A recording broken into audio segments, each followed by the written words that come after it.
being a social worker, and then also just like my thoughts about the end of the year goals and my goals for next year, things that I'm trying to accomplish over the course of 2021 and 2022. And so I hope that you guys enjoy the video. Sorry, it's bumpy. If you guys would like to see more videos like this, or just look at more videos, because I do a lot of lifestyle vlogs, grocery hauls, traveling vlogs and videos, and professional vlogs, just keep watching, subscribe, check back in for more. Like the video, guys, it really does help, and I really do appreciate it when you guys comment and subscribe and things like that. So thanks so much for watching. I hope you guys enjoy. Hey guys, so I am just doing this impromptu video about things that people don't necessarily tell you when you go into the field of social work or profession of social work. And I was just driving. I'm in line at Costco to try to get gas, and I saw a homeless woman on the side of the road, and she had a sign and it said with kids, and then on the corner of my eye I saw some movement, and I saw her kid like playing in the grass, and he had to be about 7, 8, 9 years old, and he didn't have any shoes on. And so in situations like that, it's just very difficult to decide what to do, because obviously this woman is just wanting some financial help, or maybe some assistance with some food. But as a social worker, you know, you're taught to try to provide people with services and resources and things that they can try to get on their own without the, you know, the assistance or help of you all the time. So like making sure that they're aware of how to get services, reach services, and continue to establish resources and agencies, organizations in the community. And so when you see children obviously involved, you know, you want, well, I want to make sure that they are safe and that they have the best opportunities. And obviously sometimes calling the police to try to assist with the situation isn't always beneficial or helpful. And so also like maybe having a conversation with her and providing her with resources. I'm in an unfamiliar area and zip code, and so I'm not sure what resources are actually out here, or if she'll be here tomorrow for me to come back.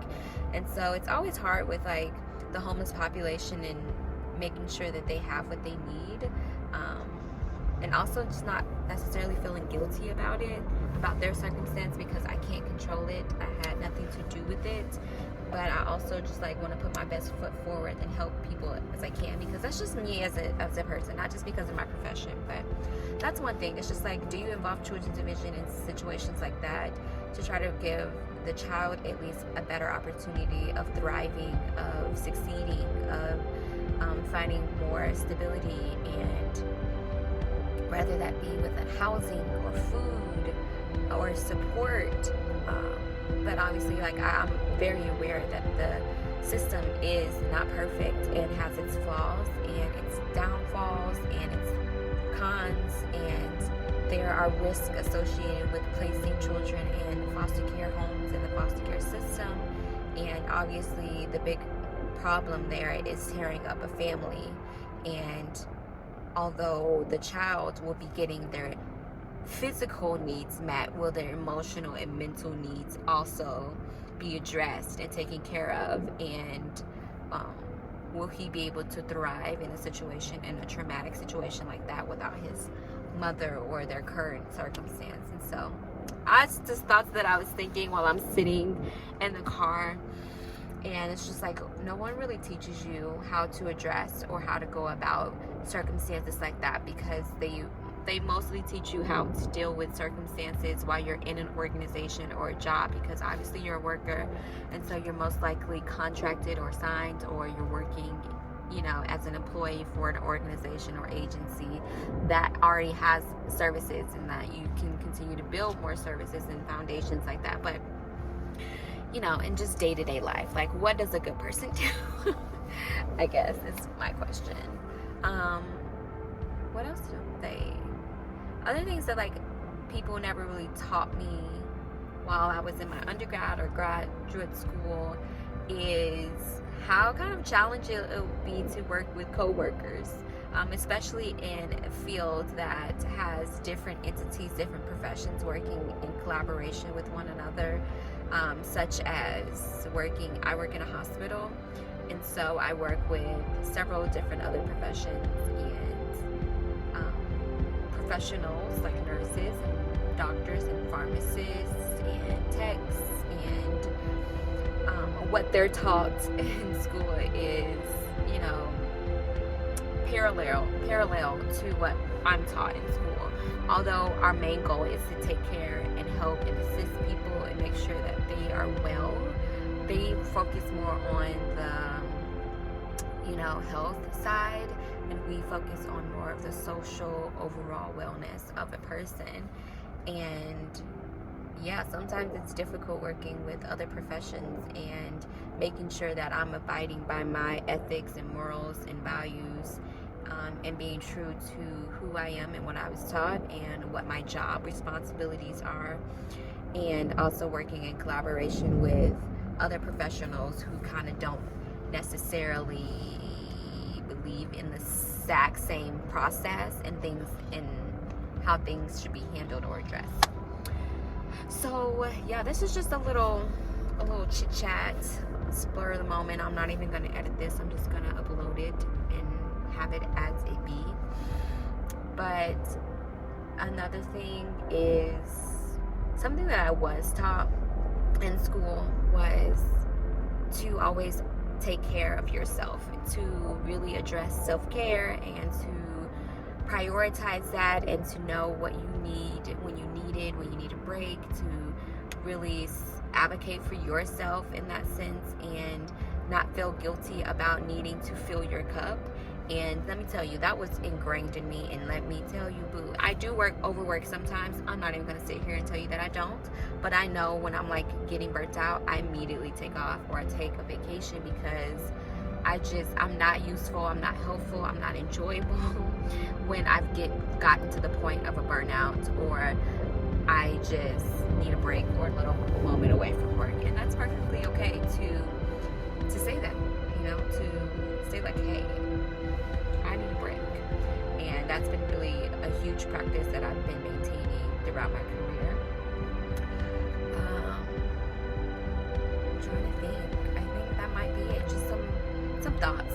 Penny for your thoughts. I don't even know if this should go up as a video. But I also just want to know, like, what are other things that you guys have experienced in the profession, whether you're in school right now to get your BSW or your MSW or your license, you're not licensed. Like, if you're in the field of social work, or you are a social worker, or you're in a position of a social worker or family service worker or service worker, whatever the situation or job title might be, what are some of the things that, since you've been exposed to the field or in the field, have you noticed that you weren't taught or aware of or really cautious of going into the field? Like, I want to know, like, what you guys think and how you guys have adapted or adjusted or dealt with challenging or difficult situations, because it's interesting. You might be able to help someone. And since we're just rambling about random thoughts, I thought that I would just talk to you guys about like some of the things that I want to do within the next year. So maybe before the end of 2021, possibly definitely before the end of 2022, is I want to move. I would love to move to North Carolina. That's where I am aiming for at this moment. I haven't really I've been to other states, obviously I've been to other states, and I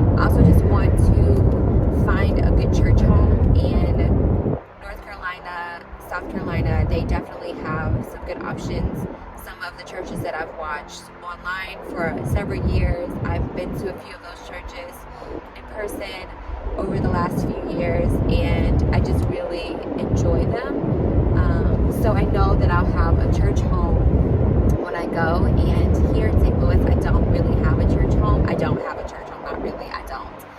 And I used to. I also want to take a solo trip, and I'm not sure exactly where I would go to take a solo trip. I know that my first solo trip, I definitely want to be in an area or a state or a surrounding city where I know that I have people or support, that if something were to happen, that I would be able to get aid or assistance, or support or housing for whatever the issue might be, that I would have someone there that I can call and go to or depend on. So right now I'm thinking about Texas, because I have different friends in different areas of Texas, and I can still be independent going there while also, being able to even meet up with friends for lunch or dinner or whatever, drinks. So those are like two big things that I'm aiming for in the next year. I now know that I'm really trying to increase my credit score and pay off some loans and establish a good savings account, so that when I do end up moving, if things were to happen, because things happen, and you might need to come back home, surprisingly, or drive back home. It's a 12-hour drive for me, so most likely I will be flying in. And obviously moving is an expensive process, so that's some things that I'm aiming for, some goals. It's just making sure that I'm looking at apartments, increasing my credit score so that I can definitely get a good apartment and get approved. And I also just want a good credit score just because I plan on building a house and things like that in the future. And also possibly dating. I'm not stressed or keen. I'm not stressed about dating right now. I'm 27, I'll be 28 next year, and it's still not necessarily a priority to me. I really do enjoy my free time. I enjoy being independent in all aspects of the sense of independence, and not necessarily accounting or considering anybody else in my decision making. And so I am enjoying that. I think that once I get settled in Charlotte, that will be something that I explore more and might be more open to. I definitely do want a spouse. I don't want to be alone. That's not a goal of mine. But right now, I'm not putting myself out there to date. So, but if things happen, things happen. But yeah, I definitely do plan on doing another international trip within the next year. We're aiming for Belize for my best friend's birthday, and I definitely have to take another trip up to Charlotte to probably continue to look at apartments and possibly sign a lease during that visit, or I might have to take just 2 more trips. Well, I'm taking one in November, and then I'll probably take one again around April, and then I might be able to sign a lease in April, or I might have to go back around June-ish and sign a lease, so that I'm aware. I think I kind of have it planned out to where I might sign a lease a month before I plan on moving there, and start ordering things so that I have things being sent there. I have a friend there who will probably be fine with staying some nights in my apartment, and making sure that my deliveries are being sent there, and that she can take them up to the room, so I can pay her to do that if that's something that she's open to. And that way that I'm not waiting for things, and when my family comes to help me move, that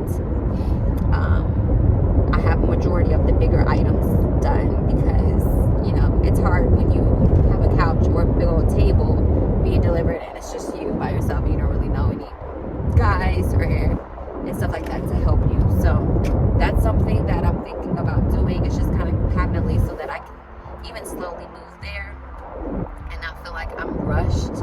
I don't have a lease right now, so that makes it nice, so that I can even pay my mom or pay for a U-Haul later on down the line. I can have things sent to my house and in St. Louis, and then pay for a U-Haul and pay my nephew, depending on what time of the year I'm moving, or have my cousin or family or friends drive a U-Haul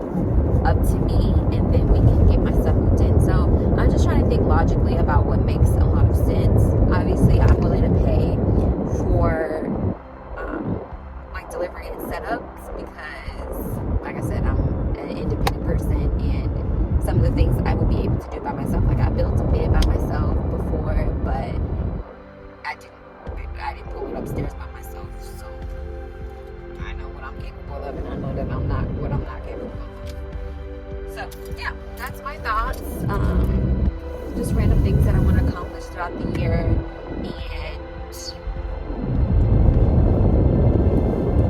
yeah, I definitely want to do better with my relationship with God, and just like making Him more a priority and incorporating more of the things that I did at the beginning of the year before my grandfather died, and just setting specific times throughout the day and prayer, and like really just like focusing and devoting a lot of time to God, especially during this time in my life where everything's kind of unsure. I know that I can't do nothing without Him. So yeah, those are my thoughts, guys. Thanks for listening. Yeah, thanks guys for watching the video. I appreciate it. Leave some comments down below. Like I said, this is really casual. I do a lot of social work videos. I've started doing some what does my day look like, or I take you along of what a typical day looks like for me as a hospital or medical social worker. I've done a work from home video. I do some question and answer videos regarding social work. I'm going to be doing some videos regarding licensing and that process and things like that. So if you're interested in watching any of these videos, let me know. Bye guys, thanks. Fuck.